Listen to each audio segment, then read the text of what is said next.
Hey YouTube, Common Collector here, and today I am bringing you guys my Ojama Armed Dragon deck profile. This one is really cool. This is basically an homage to Chaz Princeton from the Yu-Gi-Oh! GX anime. So we did recently get the Armed Dragon support out in Blazing Vortex, which we will get to in a minute. But the main goal of this is actually pretty similar to like my Morphtronics, a deck that I've been really wanting to play, but if you guys remember from my ban list prediction video, I am banned from playing my Morphtronics for another like 4 months because I made a bet. But yeah, basically this is really similar to like the Morphtronics, whereas like you're playing like a bad deck that gets like ridiculous advantage for no reason, and we're sort of going for like this big boss monster, the Armed Dragon Catapult Cannon, who is an absolute house if you can get him on the board, but it is a bit of a struggle to get him on board if your opponent has like one or two sources of disruption. So basically the main goal is to try to get him out, but if not, we have a whole bunch of other lines of play.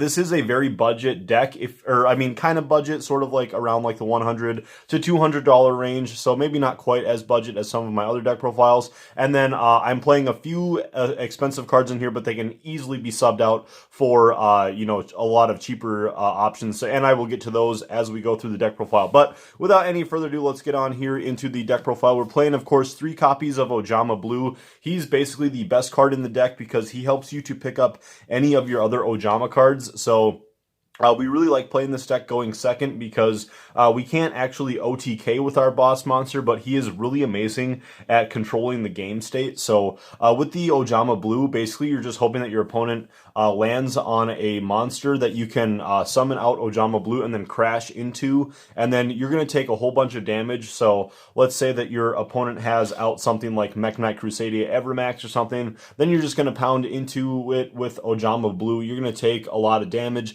but then with the Ojama Blue, you're able to get off his search effect, which lets you search for 2 Ojama cards, and then you start picking up a bunch of these spells from the decks, and then things can really take off. We're also playing 2 copies of each of the Ojama Yellow, Ojama Green, and then 2 of the Ojama Black as well. So 2 of each, just so that you guys can make sure to see them consistently. And we're running 2 copies or 3 copies actually of the Ojamagic in the deck, and there are ways to loop these cards around so you can actually resolve that card at least 2 to 3 times per turn, which is really cool.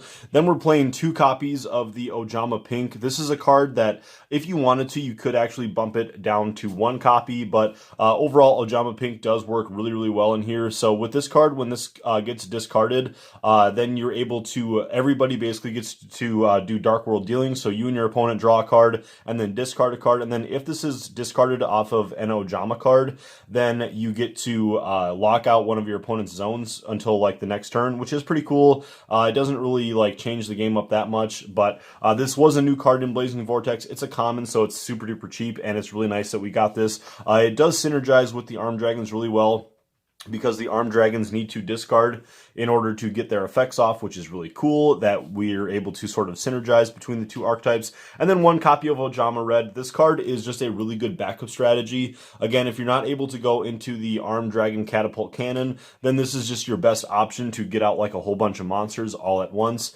Then for the Armed Dragon stuff, we're playing 3 copies of the Armed Dragon level 3. So for those of you guys who don't know how the Armed Dragon support works, it basically works just like the old stuff. So we have the Armed Dragon Thunder level 3, works just like the old level 3. However, you just you don't worry about the whole standby phase effect. So basically, when this card is on the field, you can just summon it, and then pitch 1 monster from your hand to the graveyard, and then summon out the 5. And then once you get the 5 out, then you can discard a monster, go into the 7, and so on. So with the 3, though, it does have an additional effect to where if it's discarded off of a dragon monster's effect, specifically for a dragon wind monster, I believe, then you're able to add another monster from your deck to your hand. Or sorry, I'm getting this mixed up with the Armed Dragon Thunder level 5. So with the The level 5, when this card gets discarded for the cost or for the activation of a Dragon Wind monster, you get to add 1 dragon from your deck to your hand. But with the level 3, when you discard this off of a dragon monster's effect, then you just draw a card, which is really, really nice. You have the Thunder level 3 and then the Ojama Pink, which can help you to draw a card. With him, you don't need to discard one. With the Ojama Pink, you do. But it's just really amazing to sort of sift through the deck. Basically, like when I've been playtesting this deck, if the deck combos off like really well, you can basically end on your first turn with only having like 10 cards in the deck left, which is really, really nuts. 1 copy of the Armed Dragon Thunder level 7. So with this card, again, you can tribute this card as well as sending a monster from your hand to the graveyard in order to get out the level 10. And then, yeah, that's basically the only relevant effect that you want. Generally, you're just going to end on the level 7 because level 7 is the one that you need to go into with the Armed Dragon Catapult Cannon. But just for other purposes, we do have 1 copy of the Armed Dragon Thunder level 10, just in case if your opponent starts sort of like hand trapping you on like your Ojama cards, because the Ojamas are what help you to get into the VWXYZ Dragon Catapult Cannon thinger that it helps you to do the contact fusion with the 7. But basically, the Thunder level 10 is in here because if your opponent hand traps you or something, disrupts your plays, but you still have the Armed Dragons on field and you have their effects still going off, then you can just go into the Thunder level 10. And then he'll be able to control the game state pretty well. He's pretty hard for your opponent to get around. So for that reason, I like playing just the 1 copy. But he is kind of a brick if you draw him. So if you guys want to kick him out for like other draw spells or stuff like Upstart Goblin, you could play it at a 39 card deck. That's totally possible. 3 copies of Rescue Cat. This is just to get out 2 copies of your Ojama Blue. Or if you're not seeing like an Ojama Pink in your hand, you could do a blue and a pink. But generally, I like going for 2 of the blues. Then we are playing just a whole bunch of other bricks. We're playing the V, W, X, Y, and Z's in the deck. So you got to run all of these, but these cards are actually fine if you draw into them. Because with your Ojama Simulation, they work just fine if they're in the graveyard. You can still summon them back, which is really, really amazing. Then going on, we have 3 copies of our Ojamatch. This is the main way that this kind of like fuses the 2 decks together, the Armed Dragons and the Ojamas, because with this card, you send an Ojama card from your hand or face up on your field to the graveyard in order to add an Ojama and an Armed Dragon from your deck to your hand, which is just really, really amazing. Then you're able to normal summon one of them. So this card is really crazy because with most archetypes, most decks, like if you get an additional normal summon, it's just really crazy. Obviously, they need to give really broken effects to this deck because Ojamas are just full of bricks and whatnot. So it makes sense that they would give such a broken effect to this card. But yeah, you get to normal summon one of them. And so this works really well with your Ojama Blue because you basically can activate this as a quick spell. So you can activate it in the battle phase, get out an additional Ojama Blue, and then you're able to just crash into another monster and then search for another copy of Ojamatch as well as like an Ojamagic or something. Then also a card like something that I've never gone over in my other deck profiles, but is actually crazy relevant for this one, is that when this card's in your graveyard, if you have 3 Ojamas, 3 or more Ojamas that are banished, you can take 3 Ojamas and shuffle them back into the deck and then draw a card, which is really cool because this is what helps you to, since you know we're only playing 2 copies of each of the vanillas. However, with the Ojamatch, you're able to sort of recycle them and then get them back into the deck. That way you can get Ojamagic off at least twice, if not 3 times per turn. Then obviously we're playing the 3 copies of Ojamagic. When this card gets sent to the graveyard, then you're able to add 1 each of the yellow, black, and green to your hand. The big thing though is that you need to have all 3 in the deck for this to resolve. So you need to make sure that before this hits the graveyard, when you're sending it, that you actually have all 3 in the graveyard. But again, the Ojamatch really helps to make sure that that goes off. Then we have 3 copies of just another amazing bonkers card. This is a new one that I've never had in any deck profiles because I've never run Ojamas with the full Armed Dragon support yet, but this is just really, really cool. What this card does is that you reveal a light Light Machine Fusion Monster from your extra deck, and then you special summon materials onto your field that are on there by banishing Ojamas from your hand, field, or graveyard. So you basically just reveal either the XYZ Dragon Cannon or the VW Tiger Catapult, and then you get to special summon the materials from your hand or graveyard and by banishing the Ojamas. So this also helps to facilitate the banish effect of the Ojamatch, as well as Ojama Assimilation does the exact same thing, whereas if you have 3 Ojamas that are banished in your graveyard, you can just shuffle 3 of them back into the deck and then draw a card, which is really, really cool that both cards do that. So you're always going to be able to be getting that off. Then for the last spells, okay, this is where we get non-budget friendly, but this 3 copies of Forbidden Droplet can easily be substituted with Dark Ruler No More. We just want to skip our opponent's big time like negate cards or disruption, and Forbidden Droplet can help get off some of the effects of our other sending stuff. Like if you use Forbidden Droplet to send your Ojamatch or your Ojama Pink, which is just really cool. So for that reason, I wanted to play Droplet. But again, if you have Dark Ruler No More, this card will work totally fine. Like I said, this is not an OTK deck. It's more like control-based once you get the Arm Dragon Catapult Cannon on the field. So if you're using Dark Ruler No More, it's really not a big deal that you can't do damage. 1 copy of Called by the Grave just to see our plays go through, and then 1 copy of Monster Reborn. This was originally an Arm Dragon Thunder level 5. However, you know, just sort of like as a recovery play in case you get disrupted. But I found that Monster Reborn was actually a little bit more helpful. So let's say that you're going for your combo and you get all the way to like the Arm Dragon Thunder level 7. Your opponent disrupts you with like a Nibiru or something. Then you just use Monster Reborn when you're trying to go for the combo later. So if you get like Monster Reborn and then 2 copies of Ojama Assimilation, all it takes for your full combo is this right here. So say you get your stuff in the graveyard, you activate Monster Reborn, bring Thunder level 7 back, 2 copies of Ojama Assimilation with like 5 Ojamas in hand or graveyard, and boom, just like that, you get your Arm Dragon Catapult Cannon out. So for that reason, I really like the Monster Reborn in here, and it's super easy to find it because, again, you just start whittling through your deck so fast that by the time you're getting off the Ojama Assimilation like draw effect, then your deck only has like 10 cards, so your chances of seeing Monster Reborn are getting like infinitely higher.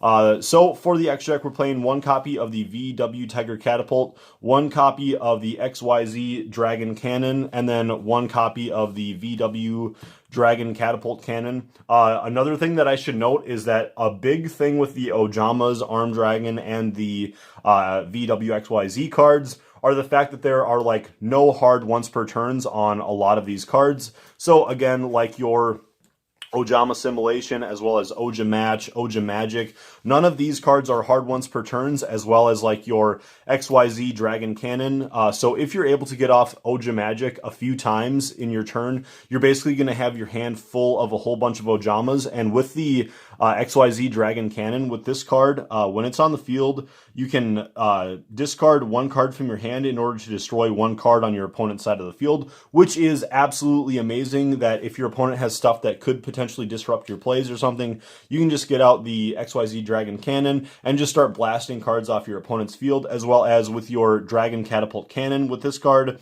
what does this card do again? Once per turn, you can target 1 card your opponent controls and then banish that target, which is just really, really cool as well. He's just a once per turn, but again, with the XYZ Dragon Cannon, he is not, which is absolutely insane.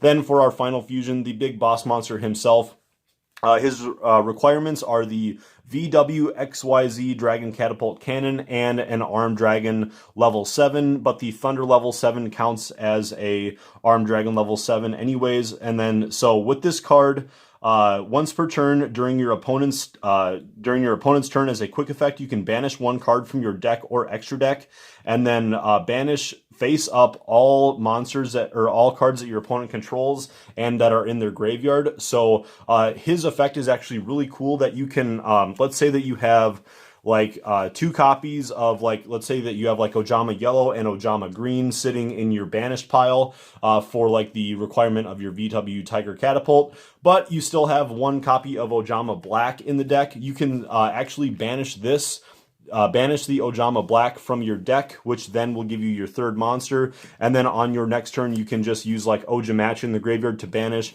and then put all three of these back into the deck, and then you can resolve an Ojamagic later. So it actually is really cool how that can synergize.